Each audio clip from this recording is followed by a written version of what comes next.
Hi classes, we've got a chem demo for you guys today.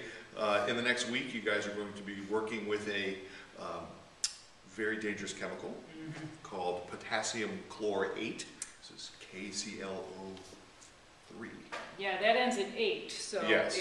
That must have some oxygens in it. You bet it does, and it's a very strong oxidizer. It even says so on the container. It says, warning! Strong oxidizer. Precautions, keep away from heat. Sources of ignition, combustible material. Avoid contact with skin and eyes. Do not ingest. Do not breathe dust. May catch fire in contact with heat. Shock or even friction can actually set this ablaze. Yeah, and I mentioned to my classes that pretty much every new male chemistry teacher at West Yaga High School has at some point in time set their own tie on fire while they're preparing a demo related to this. Not this one, but you know. Oh no, I did. Oh, you did? Not my tie on fire, but right. Almost my face. Yeah. Thank goodness I was wearing goggles. Right. So, I was mixing this and some red phosphorus. Yes. And it blew up in my face. Yeah. Yeah. This is why it's after school and you aren't doing this. And you're not even here. Right. The storage codes, to go back to the very beginning of the year, the color code, the safety warnings on a scale of 0 to 4 being hazardous. This is, on reactivity, this is a 3. So this is one step away from being a chemical you just want to run away from. Right. So we're going to work with this here and do a little demo for you. Right. Now, in our lab, we told you about, we want to make sure that you don't get any contaminants in there. We're using very controlled amounts when we're in the lab setup. But here, we're going to use some pure, brand new potassium chlorate in a brand new test tube in the fume hood, and we'll be putting down the shield as we get our reaction going here. But we do have a burner going.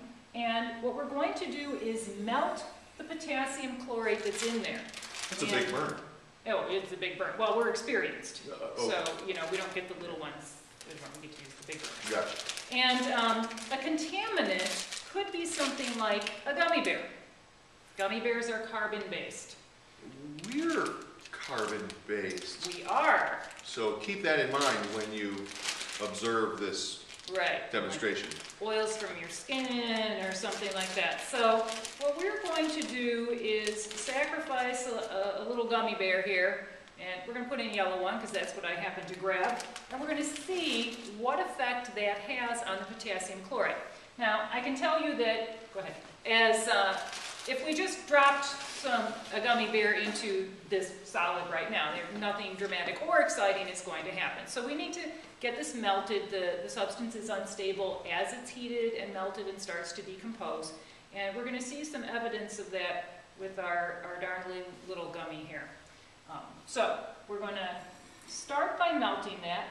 And it is going to take, a few minutes, maybe a couple minutes, to get the substance melted. And of course we don't want to get too complacent here and stand too close perhaps, but we're going to let the substance melt and then drop in the gummy bear. And I think we'll do a second trial and try that with a Skittle. Skittle. Because if you search YouTube, you might see some other teachers somewhere else demonstrating this with a Skittle.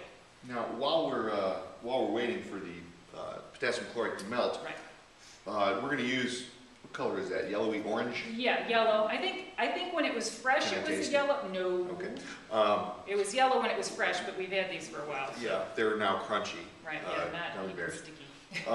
So we've got an orange, currently orange colored gummy bear. What color is the flame going to be?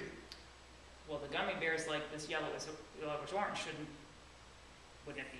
Well, I guess so. You would think it'd be yellow-orange if we put a yellow gummy bear in there. Right. Well, we're about to find out because this substance is pretty close to being melted. There's a little chunk there.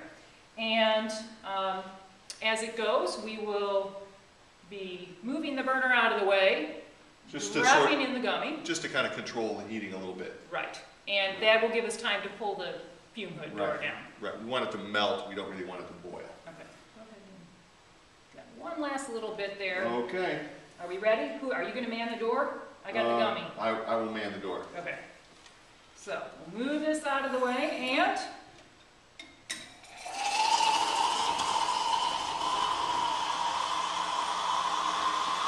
Why is the flame It's- pinkish?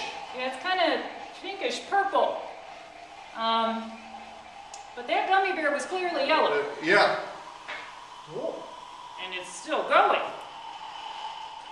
Sounds like, they probably can't hear it on the camera, but it sounds like a rocket engine taking off. I bet they could hear. Okay. I bet they could. And That was a pretty thorough and dramatic chemical reaction with just a little bit of potassium chloride. I think now's where the fume hood should be turned on, Yeah. as the fumes are Yeah. spewing everywhere. Pretty dramatic chemical reaction with just a little bit of potassium chloride and a little bit of carbohydrate molecules in the form of a gummy bear. And that chemical reaction continued for some time, even after we removed the heat. Right. Rewind. We took the, Yeah. Mrs. Gregory took the heat out from underneath that test tube as soon as she dropped Right. the gummy bear in. And this reaction kept going, and I don't know if you can tell because we've got the lights off, but it's very black down here, definitely carbon, and we have a white solid up at the top. A white solid now up at the top. It smells kind of like marshmallows. And what we have is residue from the charred carbon in the gummy bear, and you know it smells like toasted marshmallows because of the sugar in there. Right. And we have a white solid of potassium chloride up there at the top. Okay? Vigorous decomposition of potassium chloride. Yes. And we're back. And here we are looking at the potassium chlorate decomposition again. But this time, instead of adding a gummy bear, we're going to sacrifice a red Skittle. Because I'm still, you know, it was the yellow gummy bear and we got the kind of lavender flame. And so let's try it with a red Skittle and see what that does. So we've been pre-melting another sample of potassium chlorate. And as soon as this is completely melted, there's just a little chunk there. Mr. Sustin is going to drop in a red Skittle. Red Skittle. And again, we don't need the heat. In fact, this time we'll turn the burner off so we don't set one of our elbows on All right. fire. And I got this, you got Okay. that. That was scary. But it's that purple flame again. And, Yeah. and kind of a brilliant white light as well. And shards of stuff are coming out of Shards there of- this time. And Shards of stuff. I'm thinking maybe that's the shell from the It's Skittle. from the Skittle, That yeah. was just coming off of it. Ooh, but look at how white that is this time. Very nice. I think. Very nice. Let me turn the exhaust fan on. Turn the exhaust fan on. And when we looked at the gummy bear, we had a lot of black carbon and soot left. And here we see pretty much just white. That's the potassium chlorate. Right. And it looks like it's still reacting just a little bit there, but this is pretty cool. With I usually don't do it Yeah, with Skittle. that is It's pretty pretty cool to see it that way. Much more thorough reaction. Yeah. I think there's probably more sugar Right. in the Skittle And not the gelatin and not the and that gelatin kind of and stuff. other carbohydrate chemicals in there. Sure. That's Cool. pretty cool. It almost looks like the inside of the test tube has been painted. Yeah, it has does. been painted. Yeah, All right. very nice.